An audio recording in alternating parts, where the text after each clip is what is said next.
Our study is all about sa pula sa puti, isabong in the time of new normal.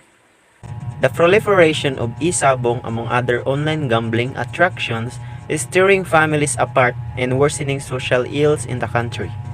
Some Filipinos' growing addiction to online gambling warrants serious attention from the national government amid reported cases of suicide and destruction of families because of it.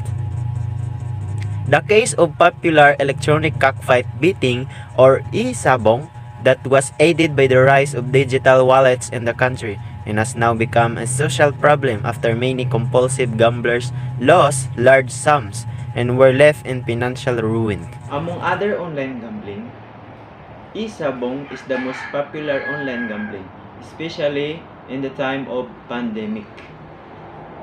E-sabong creates many problems to families, societies, and the future. Gambling problems can have significant impacts on families and communities. Yet, this has received relatively little research attention. Although most available information is based on intimate partners and children, gambling problems can also affect extended family members such as parents, grandparents, and siblings. In light of this gap, this study qualitatively explores the lives and experiences of individuals who actively participated in gambling, particularly in e-sabong. This study deals with specific issues such as reasons for involvement in e-sabong, means of earning money through it, the amount of bet spent on the game, and effects of e-sabong on a hacker's relationship with his family. Since online sabong is alarming, we conducted a study through the experiences of individuals who participate or engage this type of online game. The conduct of this study is highly significant in understanding problems encountered by hackers in e-sabong. Result of this study will be the baseline of our government to formulate policies and guidelines of gambling problems and the new normal as platforms of getting relevant information. This will also be the basis of information for the citizens in Tagum City as well as the community in understanding the gambling problems and the new normal.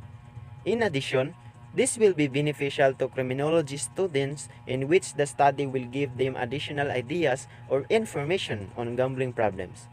Lastly, it is hoped that future researchers who want to conduct research related to this study may use the result as their reference and to further study the recommendations that are cited herein. Our study will be beneficial in the near future to our fellows who wants to conduct more about e-sabong as well as to our government about their future implementation and the proliferation of online sabong.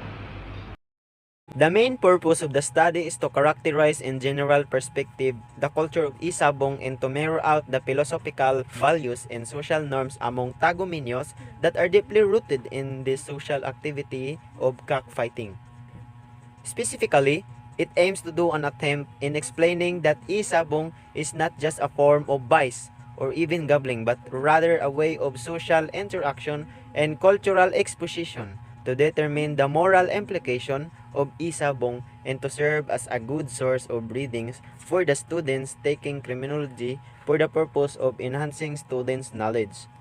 Norms, social values, and beliefs of the Tagumeños have drawn out of this study which can help to understand the society and the people in general. Our study helps everyone to have knowledge about e-sabong, the disadvantages, and the negative effects of it among the society.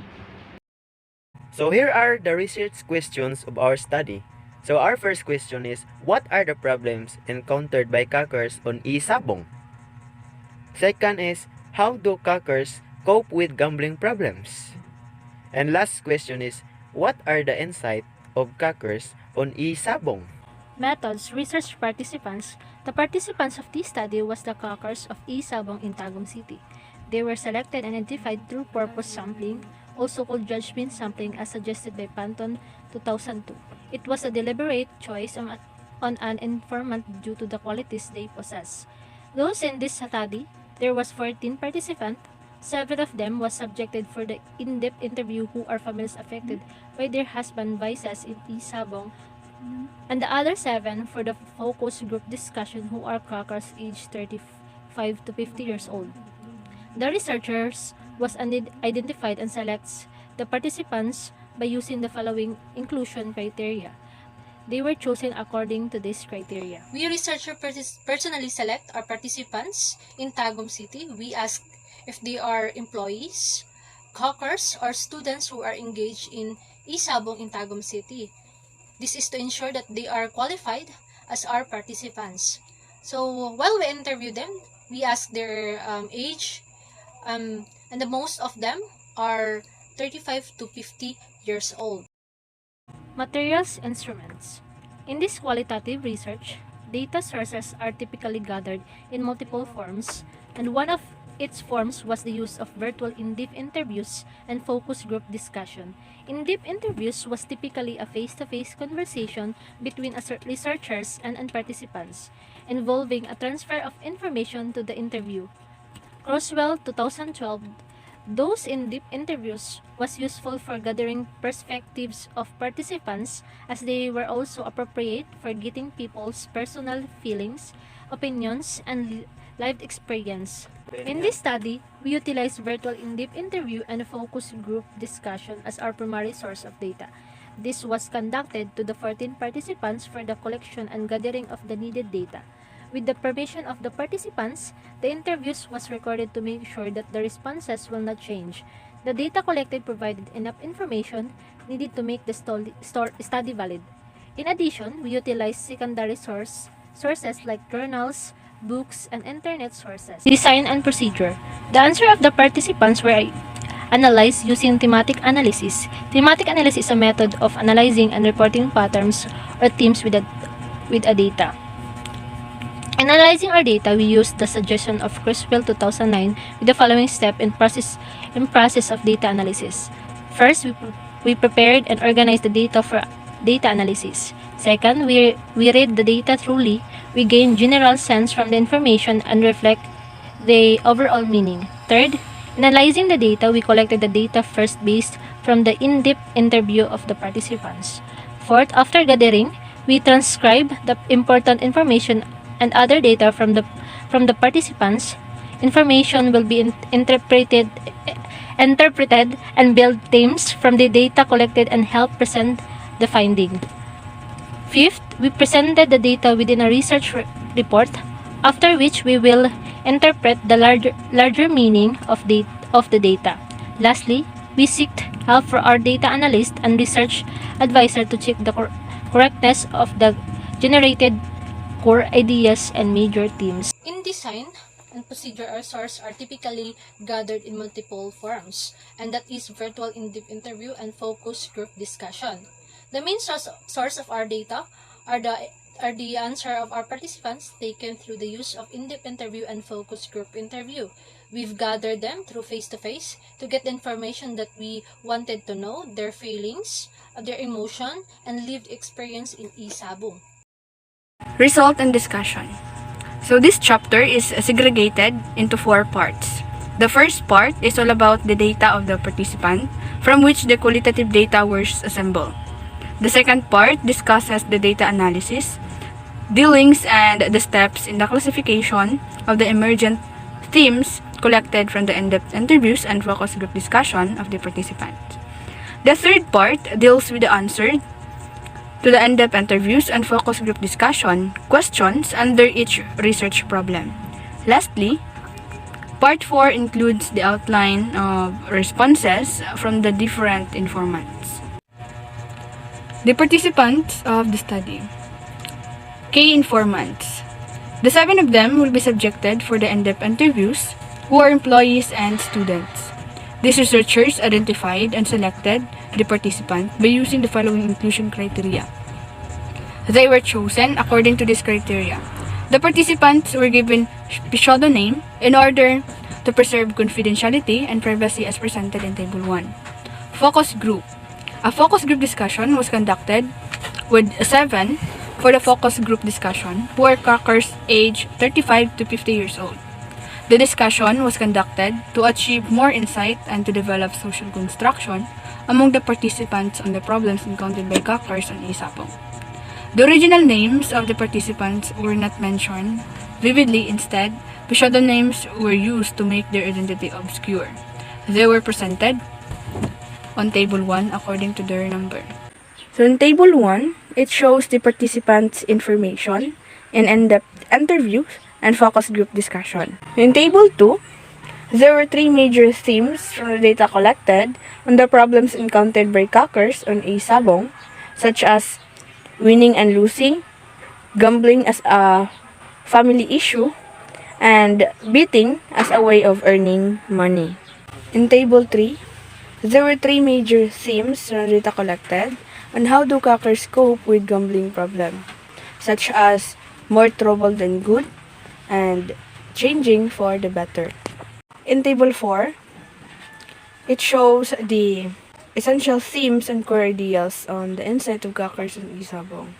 So, there were two major themes from the data collected, such as a root cause of temptation and stop Isabong.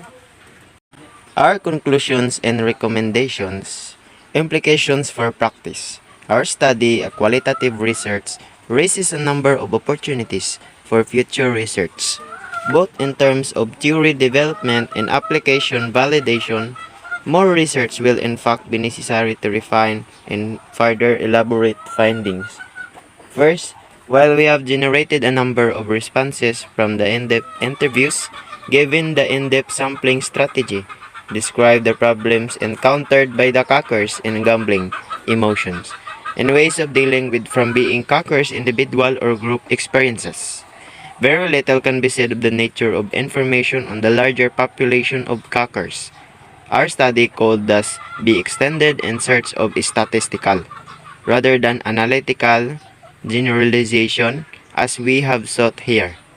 Second, our study offers the opportunity to refine and validate the experiences and confessions that emerge from our interviews.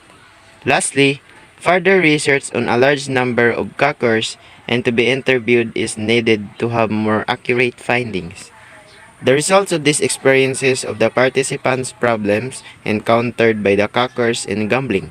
However, given its inherently abstract nature, it is a force that is often difficult to exploit fully. Our implications for future research. Future researchers will be interested in continuing the study, may add issues and gaps to help achieve its purpose. Thus, in this study, there is no research has been yet conducted in this area, and the experiences on what are the lessons learned. Hence, this study is conducted. The concluding remarks of our study is, from the finding of the study, we had felt the happy and sad experiences of the participants. This qualitative study has surfaced themes and illustrate Isabong. The frequent exposure to Isabong made them perceive it as an all-consuming and thrill-seeking pastime that offered them a source of diversion and recreation. Their early wins and their liking toward a particular game foul contributed to their betting decisions. Particularly in the context of betting in moderation, the Isabong also became their weekly venues for socializing with mostly younger Kakars. However, a negative consequence of their constant engagement in Isabong was their addiction towards it, making it a relevant issue that had to be discussed with their respective families.